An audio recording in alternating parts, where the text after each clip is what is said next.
do a Greek letter analysis of something as original as Tesla? I love Tesla from an options perspective, and the reason is it's just become its own special animal. We have 500 to 1,000 stocks that we watch all the time, Tom, and occasionally we just have to put Tesla in its own special bucket. One thing I'll tell you on Tesla right now, its equity skew, one of your favorite words, right. That demand for put protection, had been really, really high. It dropped a little bit after earnings, but what I think is interesting is it's still pretty high. And earnings are over, right? So what is the market kind of concerned about on Tesla? Just before I started this call with you, we saw the Hertz announcement on Tesla, so maybe that changes today. Yeah, thank you to Eric Schatzker for that reporting. And Amy, well, what's so important here, and folks, I don't want to get too in the weeds here, but if you have a continued hedge value to Tesla, at some point up, they have to cover. Is there a convexity opportunity in Tesla where we see an acceleration higher as busted trades are covered?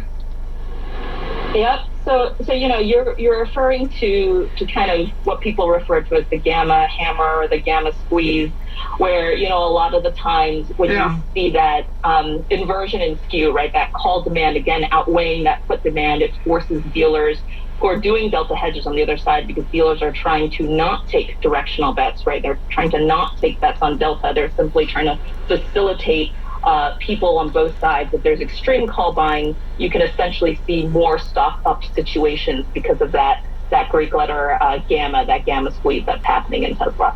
Before we let you go, Amy, I'd love to get a gauge of just how active traders have been going into the earnings season. The idea that we've gotten so many of the gains, that the year is almost over, especially as people recalibrate their expectations for Fed policy. How much is activity increasing as there's this idea that this is the last hurrah, this week of earnings, before people basically pack up their bags and go on vacation? Yeah, we've seen a lot of institutional activity. We've seen a lot of hedging in QQQs ahead of this week. I think a lot of that is related to just simply how large a market cap is reporting in this week alone. Obviously, we see the traditional year-end hedging.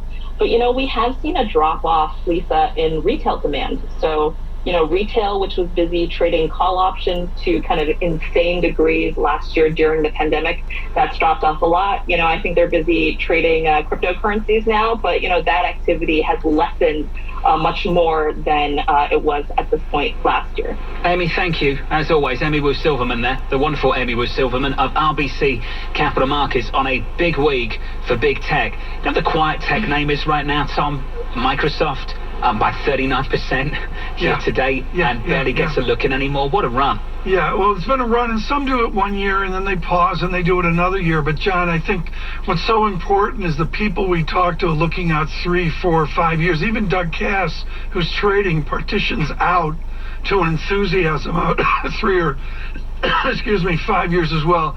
John, I can't say enough about bringing Amy Silverman on, truly talking Greek, and the value that is for global Wall Street. Some of the stuff she was talking about there is nicely inside baseball. Totally agree, Tom. And she mentioned how much she liked Tesla, so let's talk about that a little bit more. Sure. Up 4% in the pre-market. Great story from our colleague Eric Schatzker. The lead paragraph reading as follows. Hertz, barely 4 months out of bankruptcy, placed an order for 100,000 Teslas in the first step of an ambitious plan to electrify its rental car fleet. This according to people with knowledge of the matter. Lisa, that's a $4.2 billion price tag, according to the story.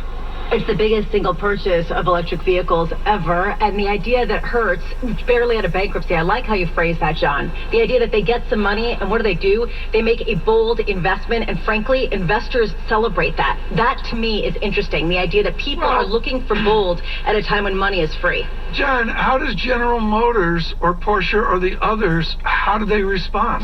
Well, clearly, Tom, they're working on it right now. We talked about the Taycan, didn't we? That Porsche offering, Tom, outselling the 911. So it's happening. It's happening. We've talked about the multiple on, say, GM, Ford. We've been talking about that together over the last week. Those two names have had a great run this week, so much so that we're now discussing the likes of Dan Ives of Wedbush covering these names, Tom. Not just Tesla, but the likes of Ford, the likes of GM. Yeah, well, they are. And, I'm looking here right now. I've got a closing market cap on Tesla of under $1 trillion. John, we may be over $1 trillion by the end of the day. We could be there, Tom. We could. 9:45.55 in a pre-market. Coming up on Facebook a little bit later, Michael Nathanson, the founding partner and senior research analyst at Moffett Nathanson. We're up 1/10 of 1% on the S&P. From New York, this is Bloomberg.